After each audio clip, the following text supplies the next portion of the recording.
বেশি আসমানে উড়িয়েন না, লুঙ্গিও খুঁজে পাওয়া যাবে না। বিয়াদবির একটা সীমা আছে।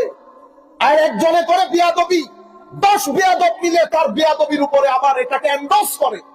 আরেক বিয়াদব বলছে সাংবাদিক বললে অসুবিধা কি, তার প্রিয়ও বলা যায় বলে।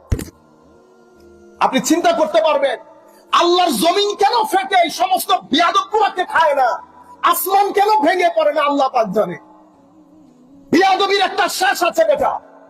আল্লাহর নবীর শানে কোন শব্দ ব্যবহার হবে, কোন শব্দ ব্যবহার হবে না। আমার নবীকে সবাই ইয়া রাসূলুল্লাহ বলতো। যিনি সন্তান বাবা ডাকে নাই, যিনি বন্ধু নাম ধরে ডাকে নাই, যার শ্বশুর তিনি শ্বশুর বলে নাই, সবাই এক বাক্যে ইয়া রাসূলুল্লাহ বলতো। তোদের কখনো মনে হয় জার্নালিস্ট, তোদের কখনো মনে হয় ওই যে ছাগল কি করে ছাগল ছড়ায়, তোদের কখনো মনে হয় ইনটেক না, সব তোদের কোটে আছে।